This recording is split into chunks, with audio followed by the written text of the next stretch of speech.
I went to meet my son's fiancée's family. Her mother looked me up and down and said, "He came from such simple people. Maybe he's not the ideal son-in-law." The phrase cut me like a razor. What they didn't imagine is that I'm far more successful than anyone could ever imagine. But to understand how I got to this moment, let me tell you how it all started. It was a morning like any other when I got the call from Michael. My son, my only son, with that voice full of enthusiasm I hadn't heard in a long time, was inviting me to meet his fiancée's family.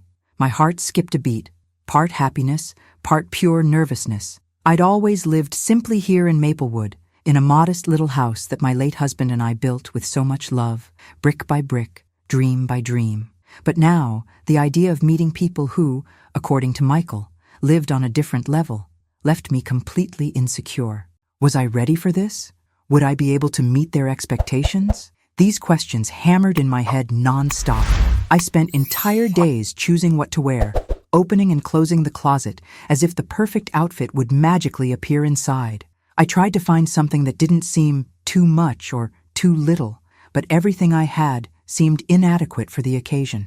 You know that feeling that no matter what you do, it'll never be enough? That was exactly what I felt. I'd look at myself in the mirror and see an elderly mother desperately trying to fit into a world that maybe wasn't mine.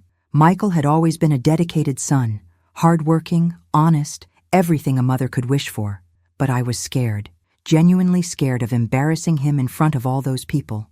What if they thought he deserved something better than a mother like me?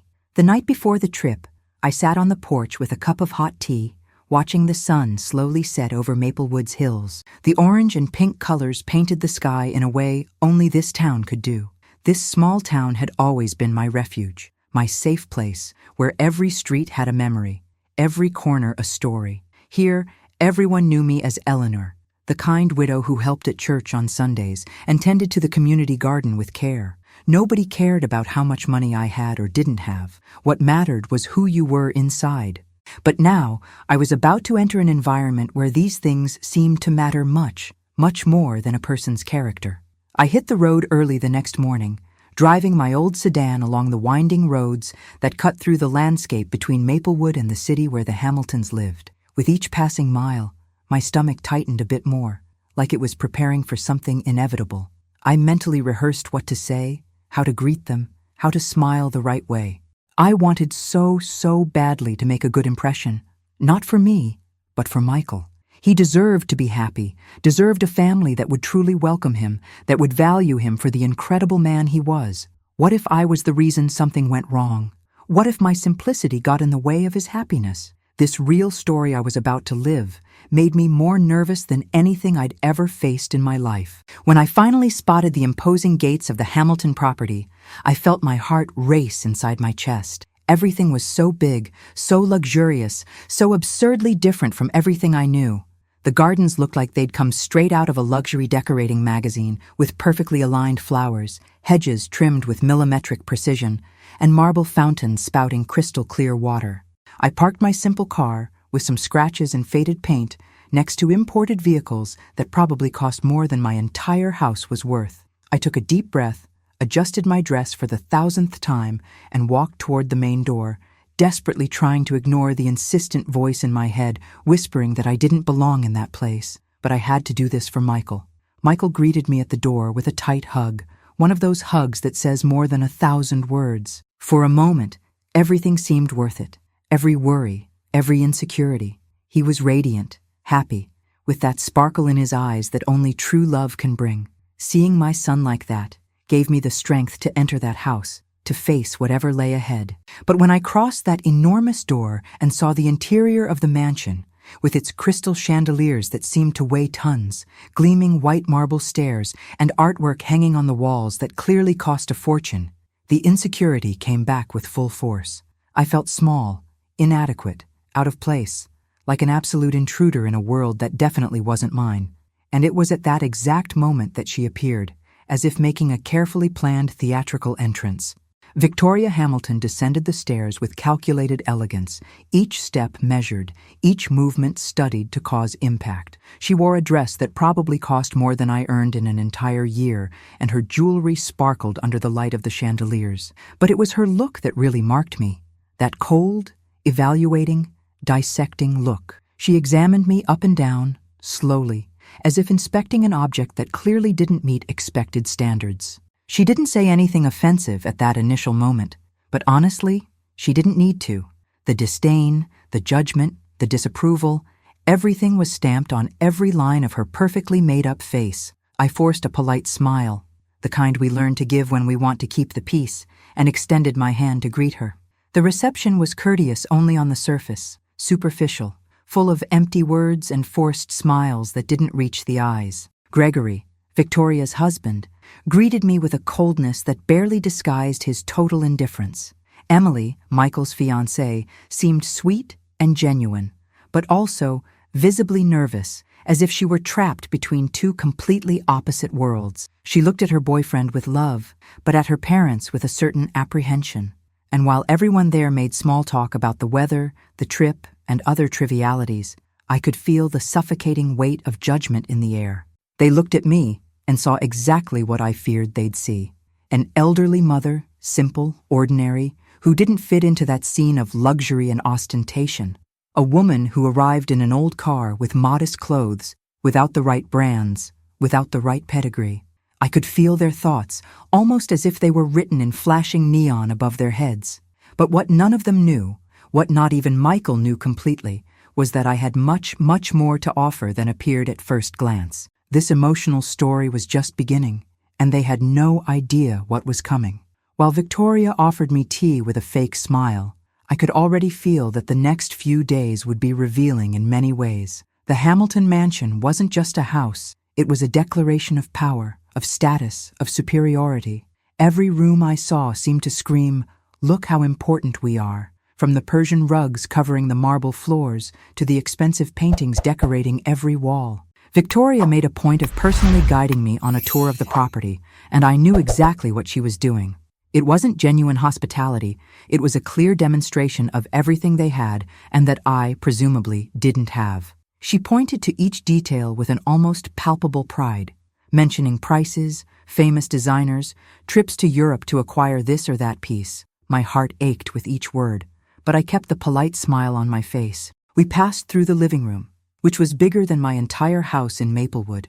There was a gleaming grand piano in one corner, which Victoria made sure to mention was an imported Steinway.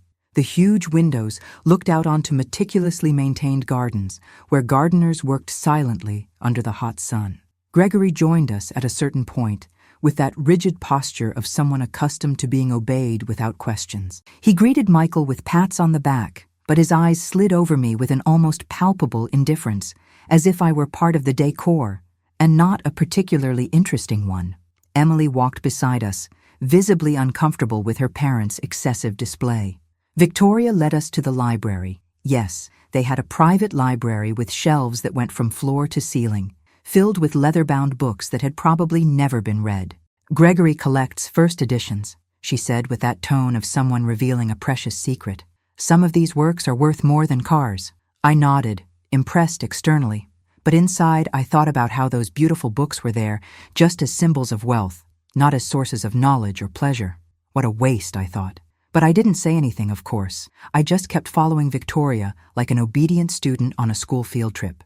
We then arrived at the dining room, where that fateful dinner would take place that night. The table was absurdly long, made of dark, noble wood, polished until it shone like a mirror.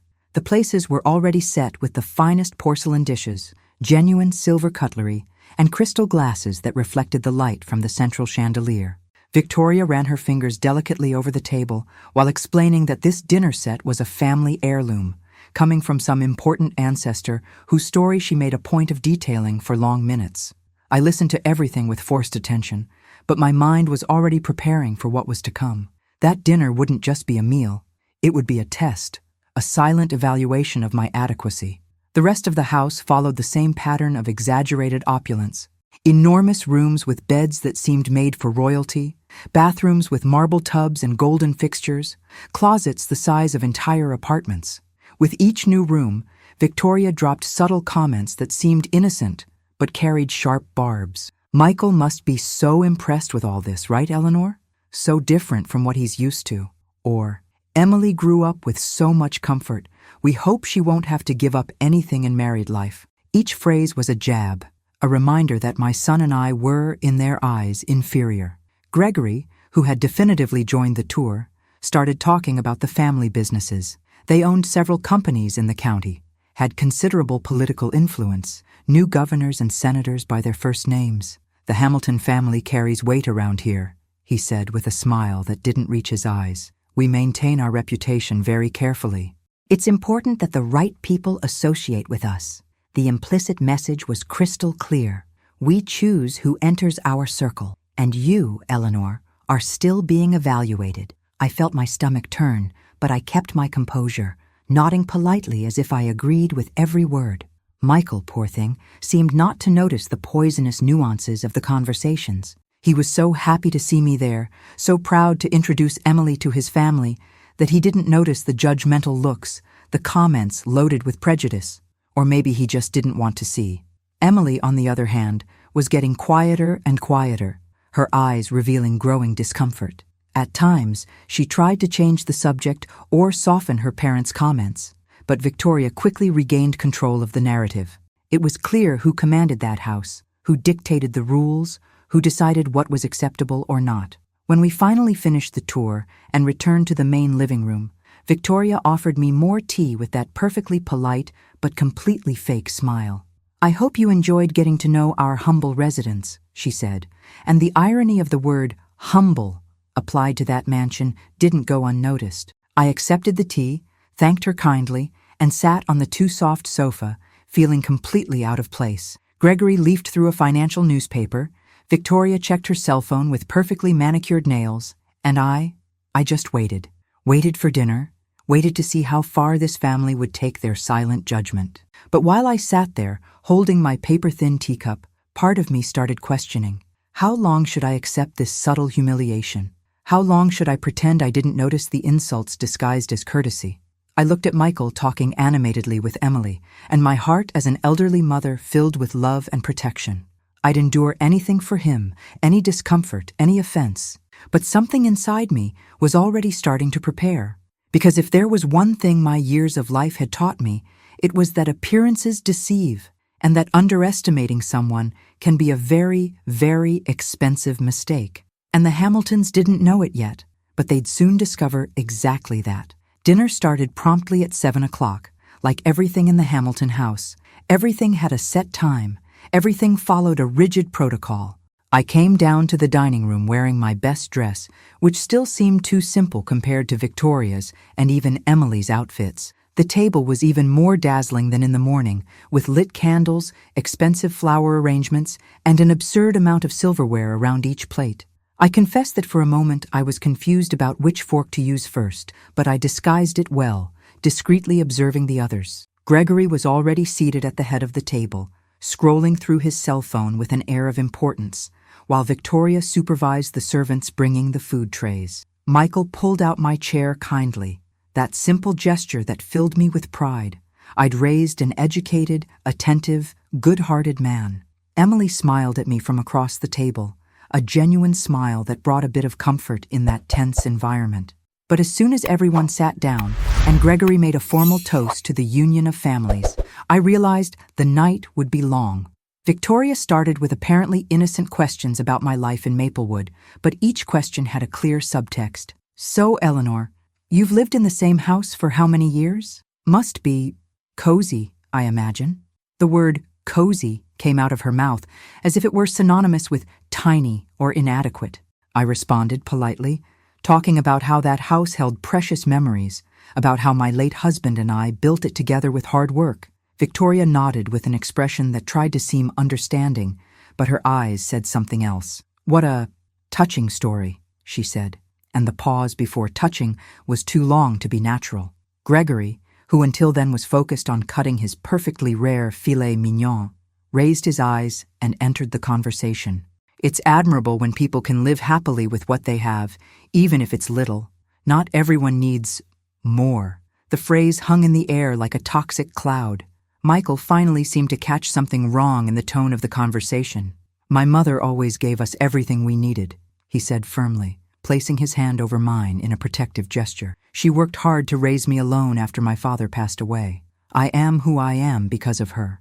My heart filled with gratitude, but Victoria quickly diverted the conversation, as if Michael's words were just an irrelevant detail. Of course, nobody's questioning your character, dear Michael, she said with that condescending smile. It's just that, well, family is important, isn't it? And the family we come from says a lot about who we are. Gregory agreed with a solemn nod.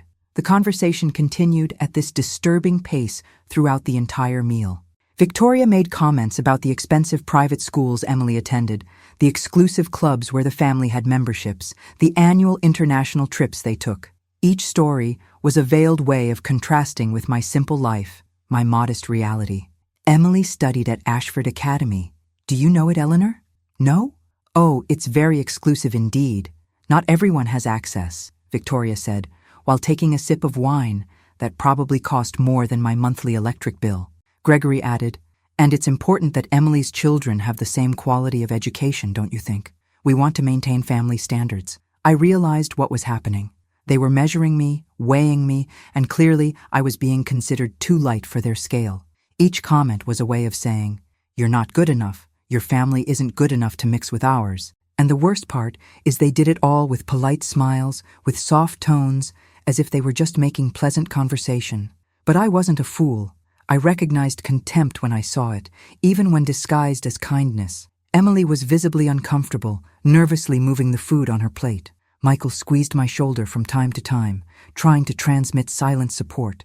Then came the most embarrassing moment of the night.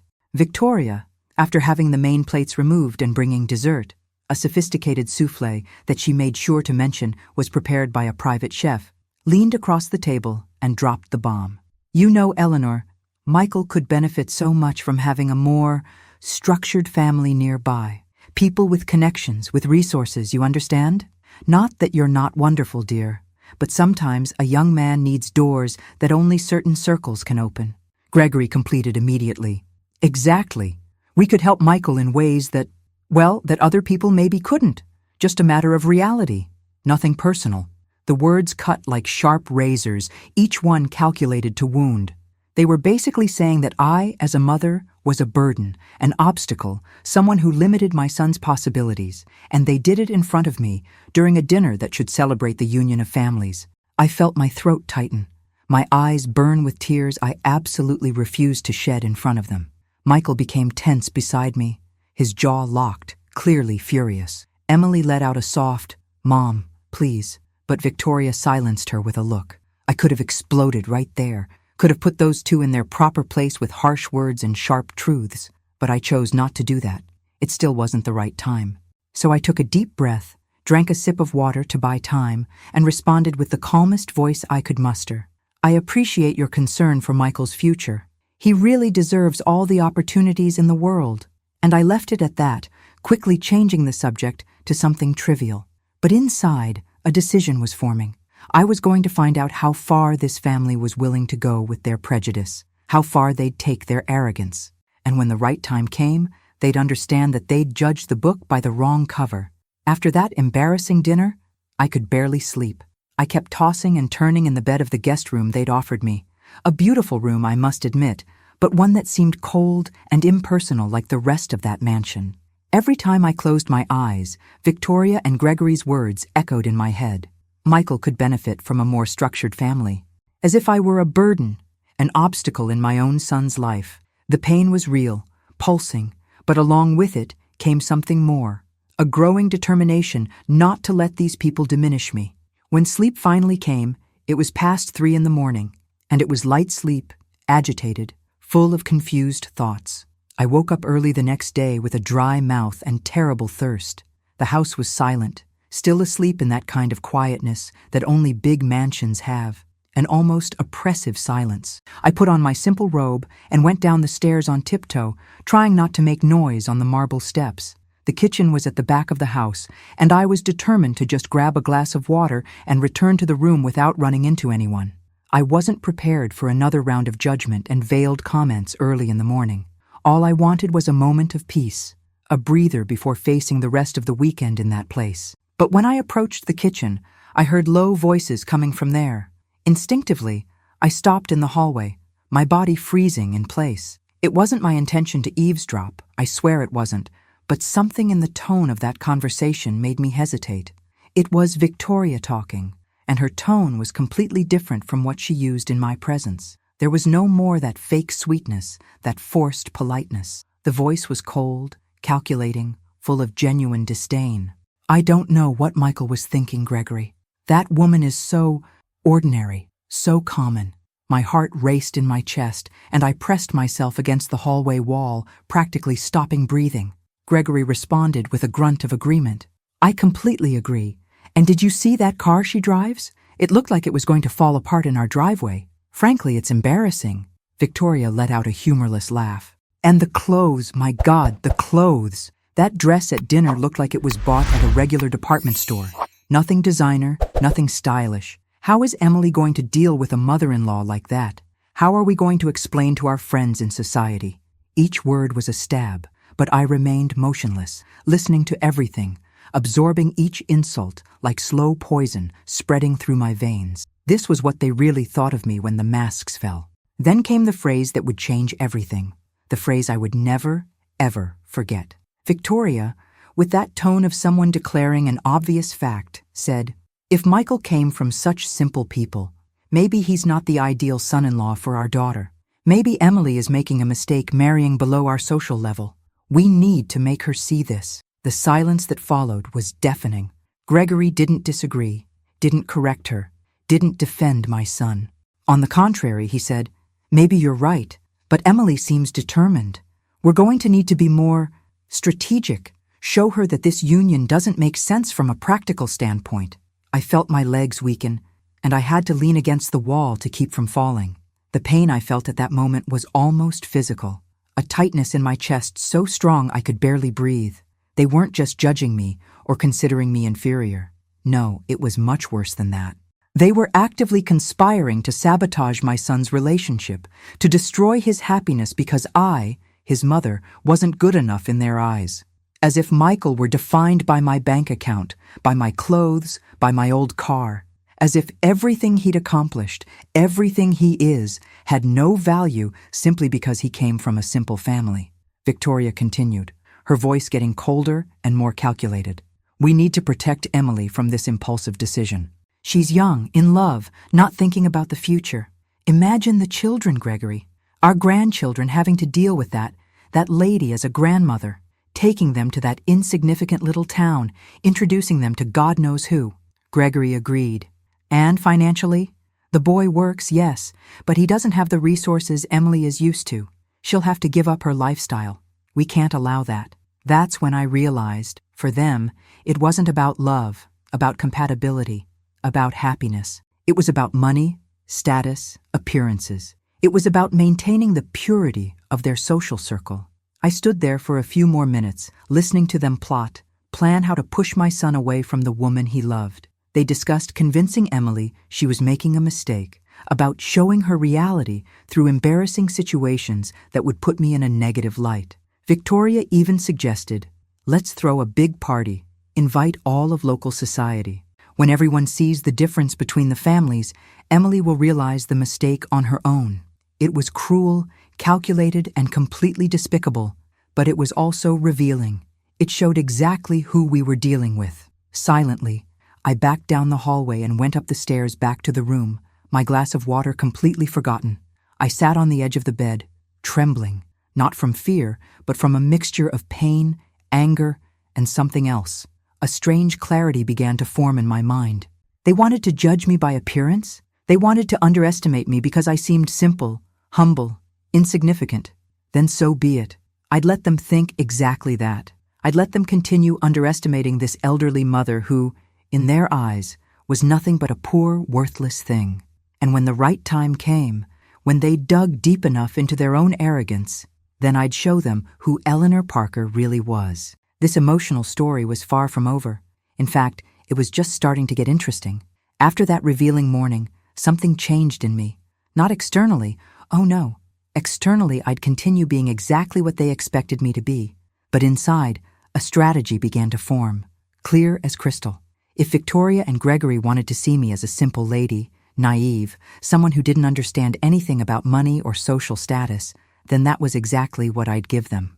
I'd let them feel superior, confident, completely in control of the situation. Because the more they underestimated this elderly mother, the more revealing the final moment would be. I had breakfast at that huge table with a genuine smile on my face, answering Victoria's questions with an almost childlike innocence I could barely contain. When Victoria casually mentioned the name of a French luxury brand, I pretended not to recognize it completely. "Oh, is that a handbag brand? How interesting. I've never heard of it, but it must be very beautiful," I said, with wide eyes of genuine curiosity. I saw the gleam of satisfaction in her eyes. It was exactly what she wanted to hear. Confirmation that I was, in fact, oblivious to her world. Gregory, who was reading the financial newspaper while drinking his espresso, commented on stocks and investments, and I nodded as if that were Chinese to me. Wow, it must be so complicated to understand those market things. I've always been simpler, never had a head for those money matters, I lied shamelessly, biting into a piece of toast. During the following days, I maintained that facade with almost theatrical perfection. When Victoria invited me to join her on a trip to the exclusive beauty salon she frequented, I made sure to seem impressed with every tiny detail. "Wow, they serve champagne while doing your nails? What luxury! In Maplewood, Sally cuts my hair in her own kitchen," I told her with a little laugh, watching Victoria exchange a meaningful look with the manicurist. I knew exactly what she was thinking. Poor thing, she doesn't even know what proper treatment is. And I let her think exactly that. Every comment I made was carefully calculated to reinforce the image of naive simplicity. Michael, poor thing, started noticing my behavior and got confused.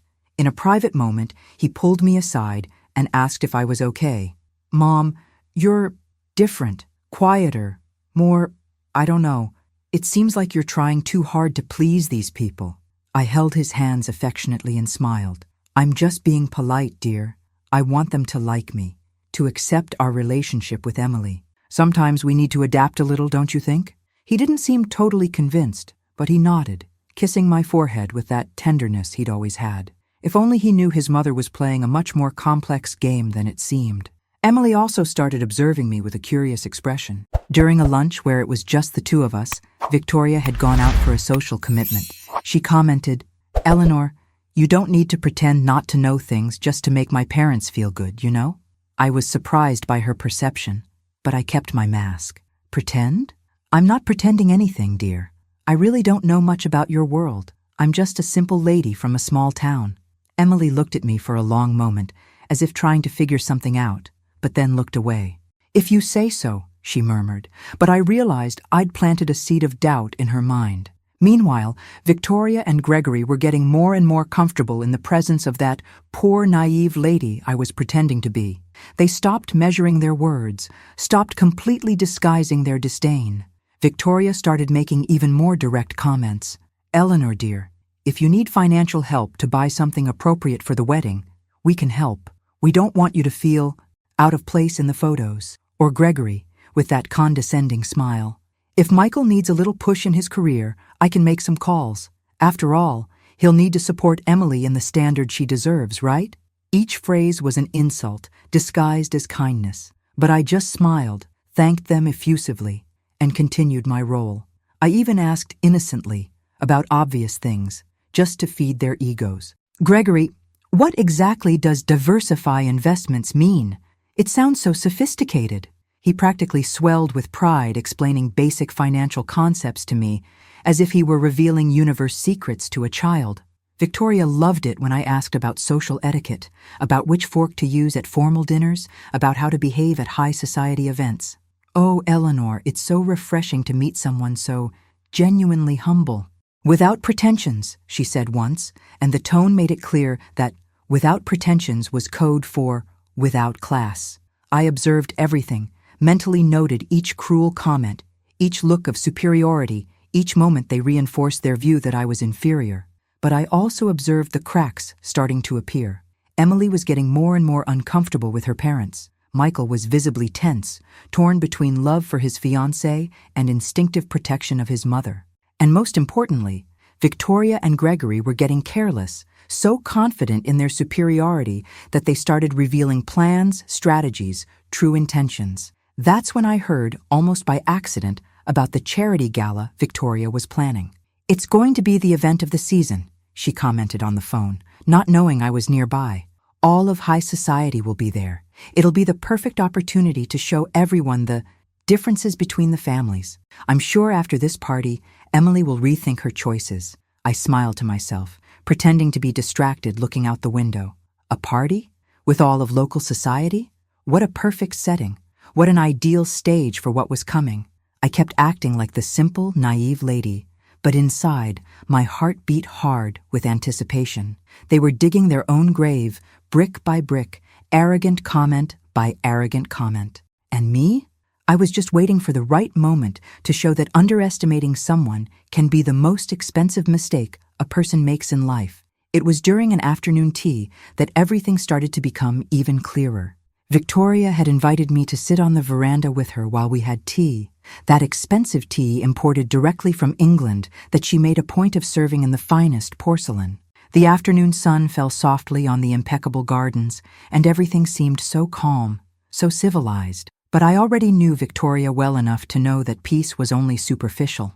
She never did anything without a second intention, each gesture calculated like a chess piece. And that day, while delicately stirring sugar into her tea, she dropped the bomb with that soft voice she used to disguise venom.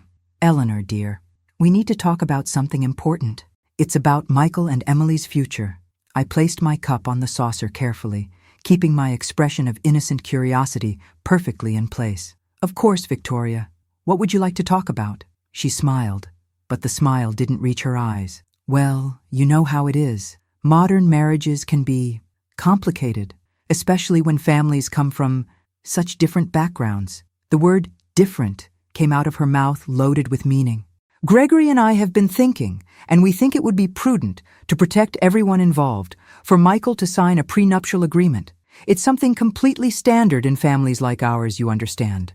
I pretended to process the information slowly, as if this were absolute news to me. "A prenuptial agreement? That's like a contract before marriage?" I asked with genuine, feigned confusion in my voice. Victoria nodded patiently, like a teacher explaining something simple to a slow student. "Exactly, dear. It's just a way to ensure that if something goes wrong, not that it will, of course, everyone stays financially protected. It's a matter of common sense, really." I nodded slowly, as if I were absorbing that information for the first time in my life. "I see. And is this common?"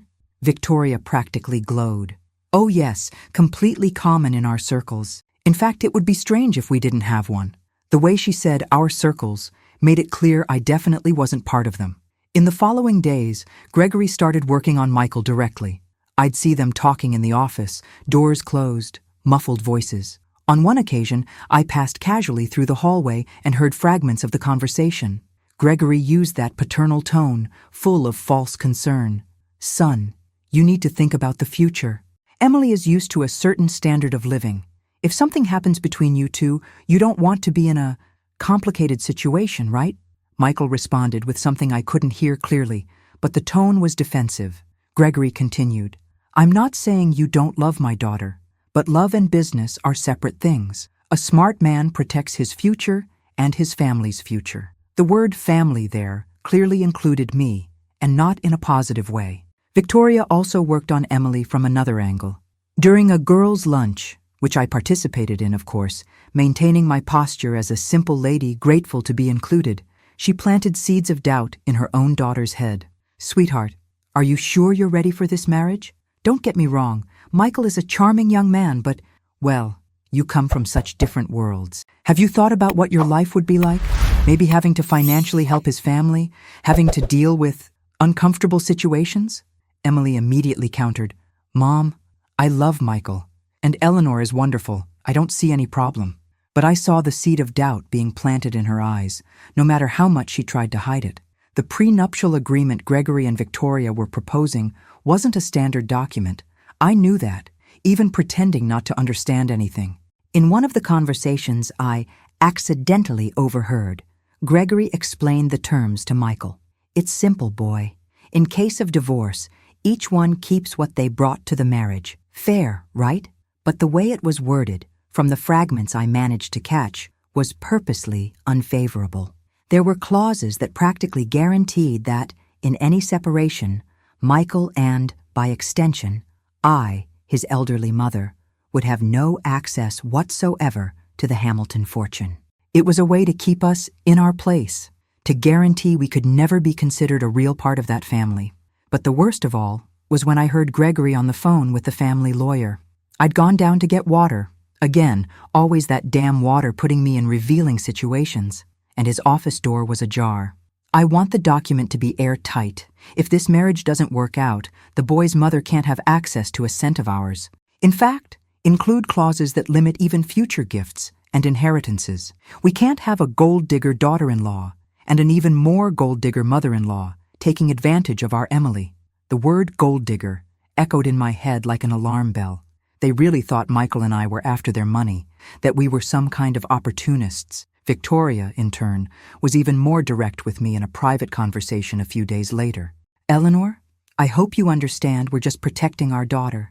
I'm sure if you were in our position, you'd do the same. A mother needs to look out for her children's future, right?" The irony of her telling me how a mother should look out for her children while trying to sabotage her own daughter's happiness almost made me laugh, but I kept my neutral expression, agreeing meekly. "Of course, Victoria. You're absolutely right. A mother always wants the best for her children." She smiled, satisfied, completely convinced that I'd swallowed that whole charade without questioning. What none of them knew is that each conversation, each document mentioned, each revealed plan was being carefully filed in my memory. I let them talk, let them think they were in absolute control of the situation. Michael was increasingly pressured, torn between love for Emily and the growing feeling that something was wrong. Emily was confused, being manipulated by her own parents in ways she could barely perceive. And me? I kept being the simple, humble, naive lady who didn't understand anything about contracts or money. But inside, a storm was forming. The charity gala was approaching, that big event Victoria was planning to use to publicly humiliate me, to show everyone the differences between the families. Except she had no idea that party would be the perfect stage not for my humiliation, but for the most epic turnaround that arrogant family could ever imagine. The day of the charity gala arrived with a perfect blue sky and frantic activity at the Hamilton mansion. Victoria was in her element, commanding an entire team of decorators, waiters, and organizers like a general on the battlefield.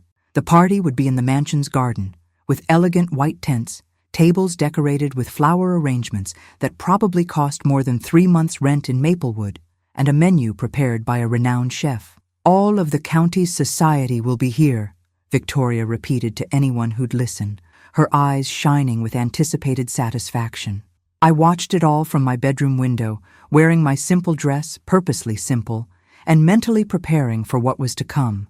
When I came down to the garden in the early afternoon, the transformation was impressive. Guests were starting to arrive in luxury cars, women wearing designer dresses and sparkling jewelry, men in impeccable suits discussing business and politics. There was even a small stage set up where, I heard, there would be speeches about the charitable cause the party supposedly supported, something related to education for underprivileged children. The irony didn't go unnoticed. Victoria circulated among the guests like a queen in her kingdom, Gregory at her side, both greeting important people, making connections, showing power. And then she saw me coming down the veranda steps, and a satisfied smile crossed her face. Her plan was working perfectly, or so she thought. Victoria made a point of introducing me to absolutely every important guest. "This is Eleanor Parker, my Emily's fiancé's mother," she'd say with that specific tone that sounded polite but carried volumes of unspoken information. And then there was always some additional comment, apparently innocent, but devastatingly revealing. "Eleanor lives in a charming little town called Maplewood. So picturesque, isn't it, dear?" Or, "She has such a simple life, so peaceful. completely different from all of this here. The guests would look at me, evaluate my modest dress, my lack of expensive jewelry, and nod with polite but distant smiles. I could see in their eyes the same conclusion. This woman doesn't belong here. A group of particularly elegant ladies was gathered near the champagne table when Victoria dragged me over there. Ladies, this is Eleanor, mother of the young man marrying our Emily. One of them, a lady with perfectly arranged hair and a genuine pearl necklace, examined me up and down. How charming! And where do you live again, dear? Before I could answer, Victoria jumped in. In Maplewood, a little town a few hours from here. Eleanor's never really left there, have you? I agreed with a shy smile, and I saw the women exchange looks. Oh, how interesting, one of them said, and the tone made it clear. Interesting wasn't a compliment. Victoria was radiant, clearly satisfied with how she was positioning me. The most embarrassing moment came during the cocktail hour when Gregory asked everyone's attention to make a toast. He spoke about family, about tradition, about the importance of maintaining certain values and standards. And then, looking directly at where I was standing, he said, "We're expanding our family, and with that come new challenges. But we believe that with patience and proper guidance, everyone can learn to adapt to our way of life." The audience laughed politely, but the message was clear as crystal. He was basically saying I was a charity project, someone who needed to be educated, molded to fit. I felt Michael tense beside me, his hands clenching into fists, but I gently placed my hand over his, signaling him to stay calm. Victoria then took me to meet the city's mayor and his wife, clearly wanting to score a point. "Mr. Mayor, this is Eleanor. She's getting to know what life is like here, so different from her little Maplewood." The mayor, a cordial man but clearly influenced by the Hamiltons, smiled condescendingly. "Maplewood? I know it. Small farming town, right? Very rustic." His wife added, "It must be a huge culture shock for you, dear, being at an event like this." They spoke to me as if I were a child or someone with limited mental capacity. Each word paused, each phrase excessively simple. It was humiliating, calculatedly humiliating, and Victoria watched it all with barely disguised satisfaction. As the party continued, the comments only got worse. Someone asked about my profession, and when I mentioned I was retired, Victoria quickly added, "Eleanor worked her whole life in simple jobs. Very admirable, really. So different from our circle where most women dedicate themselves to philanthropic causes and cultural activities." A lady who was nearby commented, "Oh, manual labor, I imagine. It must have been very difficult raising a son alone under those conditions." I just smiled and nodded, letting them draw all the wrong conclusions possible. Each comment, each pitying look, each condescending smile was a piece of the puzzle I was patiently assembling. Emily was visibly uncomfortable, trying to defend me in subtle ways, but being constantly interrupted by her mother. Michael was furious. I could see by the way his jaw was locked, how his eyes sparked every time someone made a comment about me. But I kept squeezing his hand, signaling him to wait, to trust me, because the time was coming, the time I'd been patiently waiting for during all those days of pretending, all those swallowed insults, all that accumulated humiliation. Victoria was so confident, so sure of her victory, circulating through the party like a peacock displaying its feathers. Gregory was talking with important businessmen, clearly bragging about how he was handling the son-in-law's family situation. And it was then, at the height of the party, when all the important guests were gathered, when Victoria was at the center of attention receiving compliments for the impeccable organization of the event, that I decided it was enough. I'd seen enough, heard enough, been humiliated enough. This elderly mother was tired of pretending, tired of being treated as if she were a Hamilton family charity trophy. I took a deep breath, smoothing my simple dress, and prepared myself. The real story was about to take a turn that none of those elegant guests, none of those arrogant socialites, and especially Victoria and Gregory Hamilton could ever have predicted.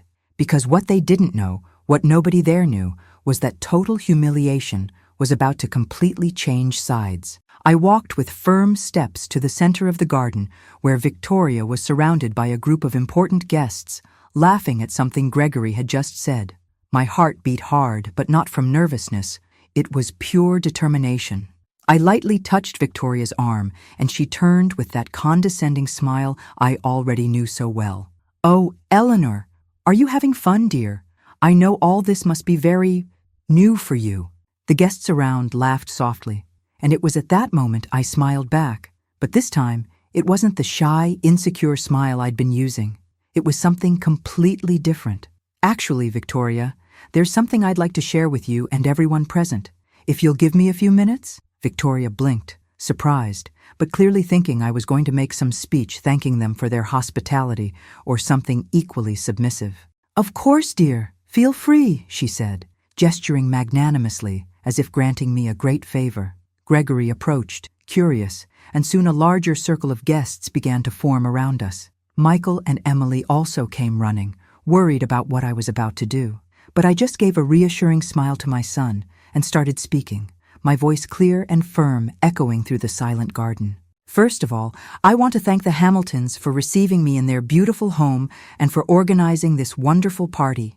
I made a deliberate pause, letting the suspense build.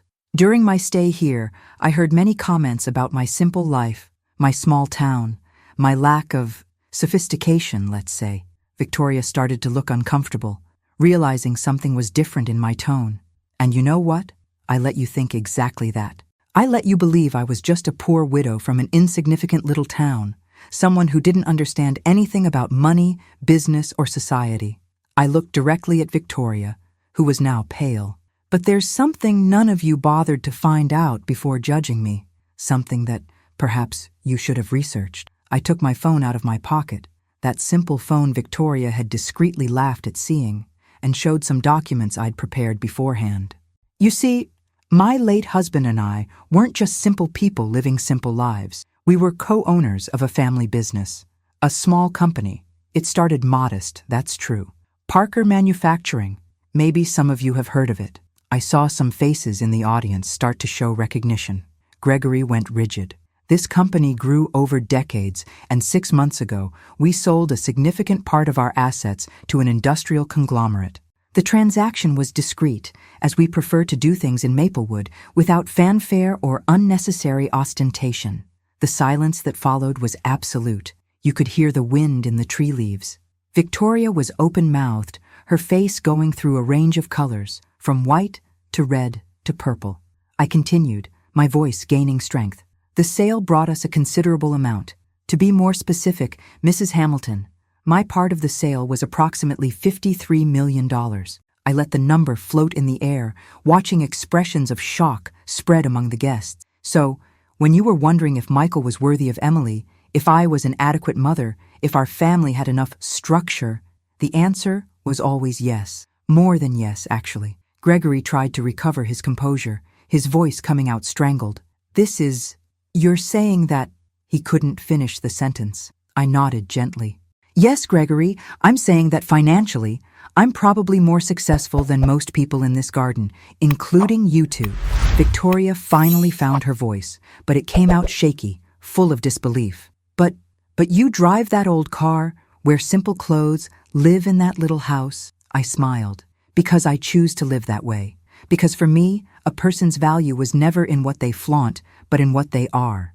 I could buy 10 mansions like this if I wanted, but I prefer my little house in Maplewood, with its memories, its history, its authenticity." The murmur among the guests grew rapidly.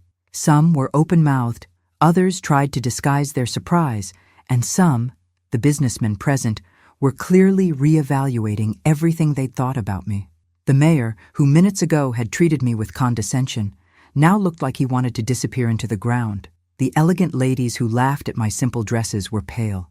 But my focus was on Victoria and Gregory, who looked like they'd been hit by a high-speed train. "So, when you were planning that prenuptial agreement to protect Emily from my gold-digger family, when you whispered about how Michael came from such simple people, when you treated me like a charity project, you were actually revealing much more about yourselves than about me." Michael had tears in his eyes, a mixture of pride, anger, and relief. Emily looked at her parents with an expression of absolute disappointment. Victoria tried to recover, her voice coming out defensive and shrill. You deceived us! You pretended to be what you weren't!" I shook my head slowly. "No, Victoria. I never pretended anything. I never lied about who I was. You just assumed, judged, concluded based on superficial appearances. I just didn't correct your assumptions. But every cruel comment, every look of contempt, every plan to humiliate my family and push my son away from the woman he loves, I saw everything, heard everything, absorbed everything. And this emotional story I'm telling here isn't about money or about who has more material wealth. I took a few steps toward Victoria, my voice becoming softer but no less firm. It's about character. It's about how you treat people you believe are inferior. It's about cruelty disguised as courtesy. About prejudice hidden behind polite smiles. You treated me like trash because you thought you could. Because you thought I had no value, no voice, no power to react. But here's the truth you need to learn. Total humiliation doesn't come from having less money or living in a smaller house. It comes from being exposed exactly as you are. Small, cruel, arrogant, in front of everyone you wanted to impress. The garden was completely silent now, all eyes fixed on me, on Victoria, on Gregory, witnessing a moment nobody there would ever forget. Victoria was paralyzed, her face a mask of shock and humiliation. Around us, guests whispered among themselves, some clearly embarrassed for having participated in the judgments, others fascinated by the drama unfolding before their eyes. Gregory tried to take control of the situation, his voice coming out authoritative, but with a perceptible crack. "Eleanor, this is highly inappropriate. This is a charity gala, not the place for this kind of confrontation." I turned to him with a calmness that surprised even me. "Inappropriate, Gregory? Just like it was inappropriate for you to plot to destroy my son's relationship?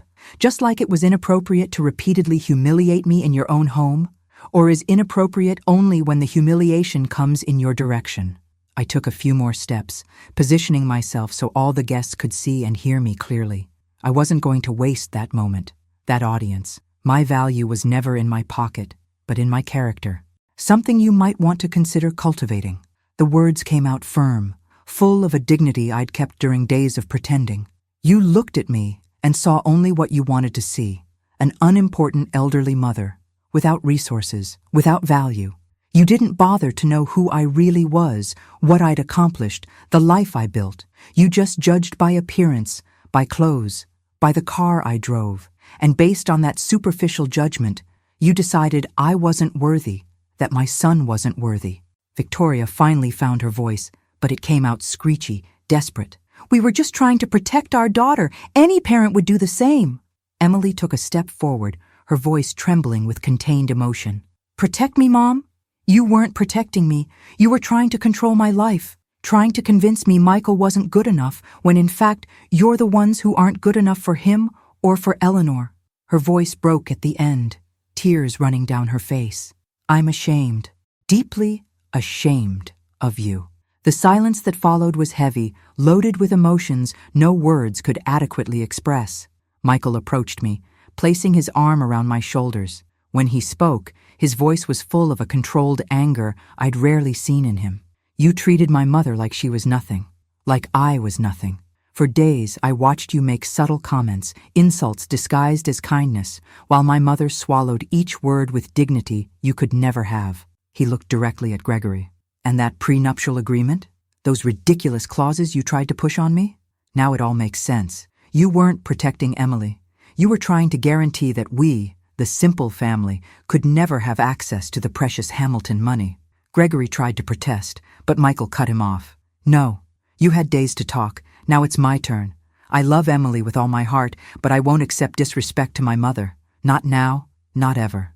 He took a deep breath, his next statement coming out with absolute firmness. "If Emily doesn't take a stand now, if she doesn't confront you and make it clear this behavior is unacceptable, then there's no wedding. I'm not going to enter a family that treats mine as inferior." The ultimatum hung in the air, heavy as lead. I saw Victoria pale even more, if that was possible. She looked at Emily with pleading eyes, clearly realizing she'd completely lost control. Emily wiped away her tears and turned to her parents with a determination I hadn't seen before. "You raised me to value status, money, social position above everything. But Michael taught me something completely different. He taught me about kindness, about true humility, about loving someone for what that person is, not for what they have. Her voice got stronger with each word. And Eleanor, even being treated with so much contempt, never retaliated with cruelty. She maintained her dignity, her kindness, even when you didn't deserve it. That's character. That's true class. Something you clearly don't understand. Victoria tried to approach her daughter, but Emily took a step back, shaking her head. No, Mom, not this time. You went too far. Emily looked at me with eyes full of tears and admiration. Eleanor, I'm so sorry. Sorry for everything you went through in this house, for every cruel comment, every judgmental look. You didn't deserve any of that. She then looked at Michael. And yes, I'm taking a stand, completely. If my parents can't accept you, if they can't apologize and genuinely change, then they won't have a place in our wedding or in our life. The entire garden was in absolute silence, witnessing that moment of courage, that daughter confronting her own parents in front of all the society they valued so much. The guests started murmuring again, but now the tone was completely different. Some looked at Victoria and Gregory with clear disapproval. Others seemed embarrassed for having participated in the humiliation. The mayor and his wife silently moved toward the exit, clearly not wanting any more association with that situation. The elegant ladies who'd laughed at me before now avoided my gaze. A businessman I recognized from the initial introductions discreetly approached and extended his card. Mrs. Parker, it would be an honor to talk with you about potential investments when you have a moment. Clearly, we underestimated many things. I accepted the card with a polite but uncommitted nod. Victoria finally broke down, tears running down her perfectly made-up face, all that elegant composure disappearing completely. Emily, please, we just wanted the best for you.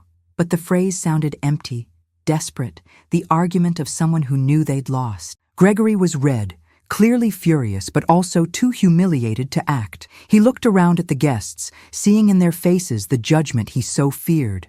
The Hamiltons' immaculate reputation, built over decades, had been irreparably stained in a matter of minutes. And the most ironic part? It wasn't destroyed by financial scandals or crimes. It was destroyed by pure cruelty and arrogance, exposed to the light of day.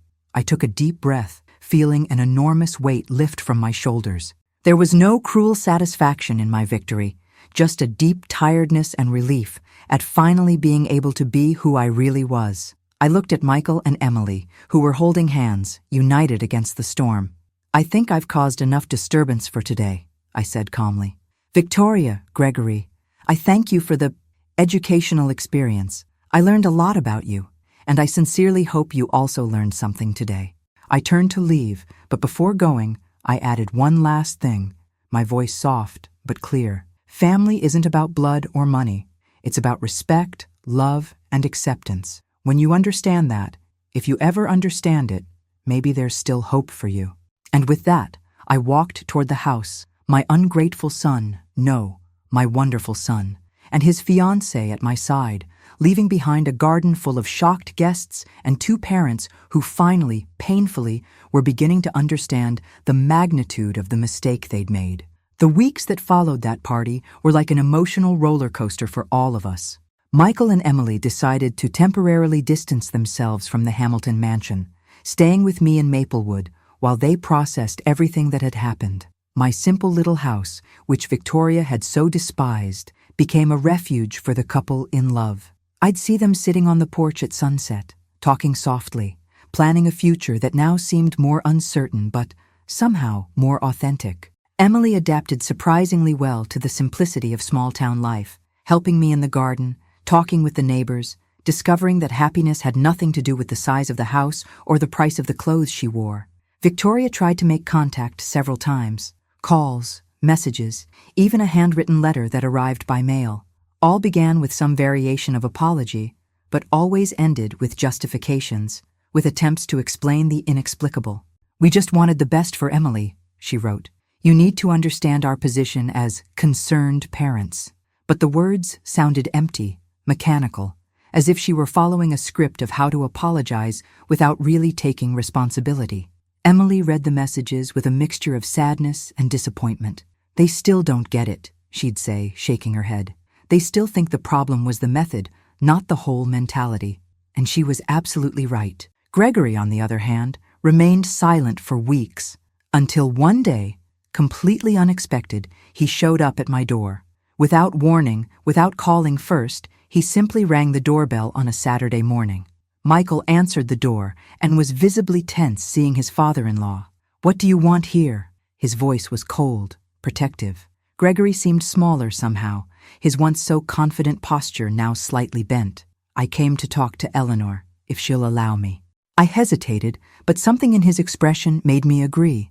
I let him in, offered coffee, because some things politeness simply doesn't allow you to ignore, and we waited for him to speak. "I was wrong," he began, and the words clearly cost a lot to come out.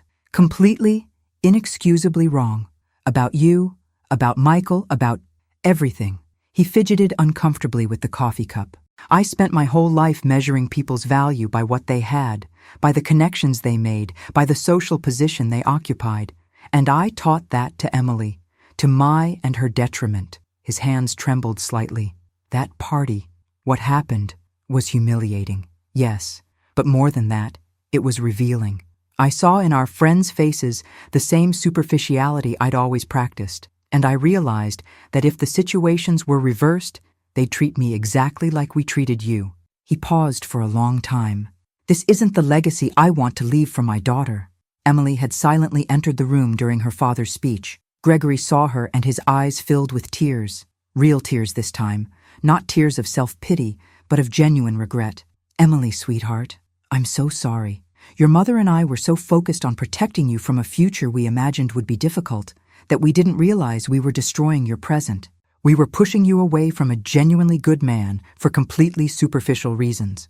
He took a deep breath. "And Eleanor, I judged you in the worst possible way. I saw only what I chose to see and completely ignored who you really were. Not just financially, but as a person, as a mother, as a human being worthy of respect." Victoria arrived half an hour later, and it was clear the two had arranged this, Gregory opening the way, testing the waters. She looked like she'd aged years in a few weeks, her face showing a vulnerability I'd never seen before.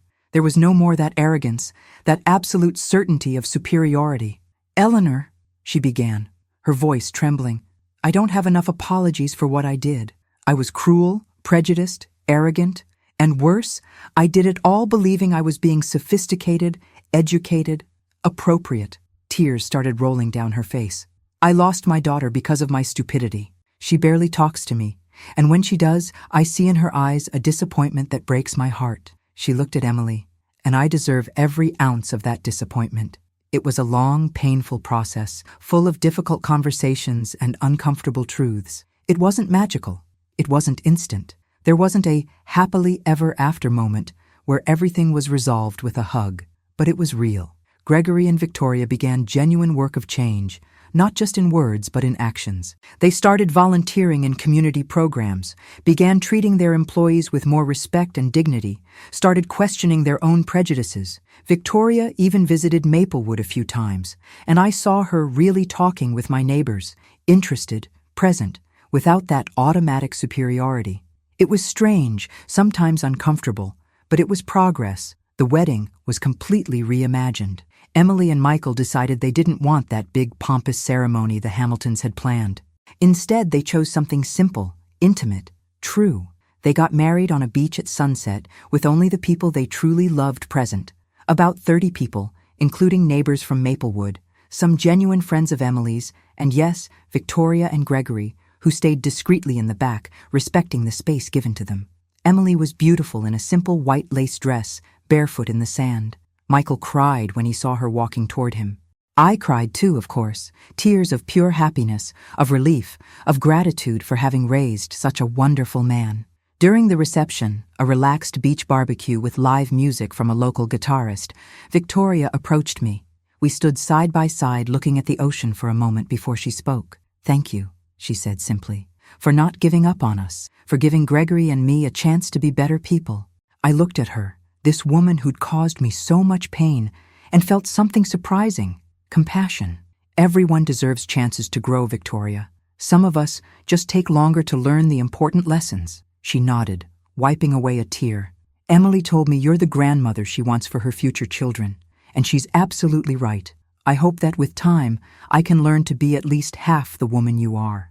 The months passed and life found a new rhythm, a new balance. Michael and Emily settled in a house halfway between Maplewood and the Hamilton city, a compromise solution that worked perfectly. Victoria and Gregory visited, always respectful, always humble, slowly learning to value the simple things in life. I finally felt peace, that deep peace that comes from having defended not just myself, but the values that really matter.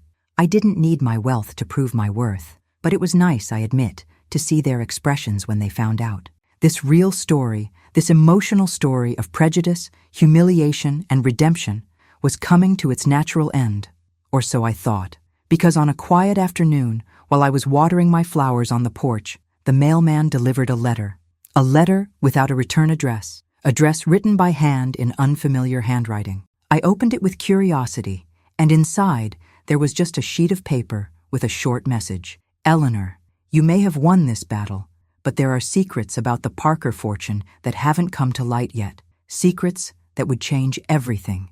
Be careful who you trust. Not everything that glitters is gold, and not all simplicity is honest. Someone who knows the truth." My hand trembled slightly holding the paper. What did this mean? Who would send something like this? And most importantly, what truth was there to be revealed? The peace I'd finally found suddenly seemed less solid, less guaranteed.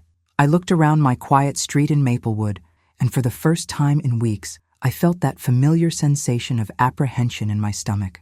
The story, it seemed, was far from over. In the end, this story wasn't just about money or about proving who was right. It was about dignity, about the value we carry within us, regardless of what we wear or the car we drive. It was about not letting others' judgment define who we are. Victoria and Gregory learned, in the most painful way possible, that appearances deceive and that underestimating someone can cost much more than just reputation. It can cost relationships. It can cost their own children's happiness. I could have revealed who I was from the beginning, could have thrown my wealth in their faces at the first dinner, but then they would never have shown who they really were. And more importantly, I would never have seen the strength of love between Michael and Emily, the capacity for growth that even arrogant people like Victoria can have when confronted with their own flaws. Sometimes, the greatest lessons come from the most difficult moments. And you, have you been through something similar? Have you been judged by appearance, underestimated by people who thought they knew everything about you without really knowing you? What would you do if you were in Eleanor's place? Would you have kept your cool like her, or would you have reacted differently? Leave it here in the comments. I really want to know your story, your experience with situations where people judged you wrong. If this story touched your heart, if you felt every moment of this emotional journey with me, subscribe to the channel and turn on notifications so you don't miss other emotional stories that bring life lessons and make us reflect on our own choices and relationships. Because in the end, we all have stories to tell. We all face judgments, and we all deserve to be seen for what we really are, not for what we appear to be.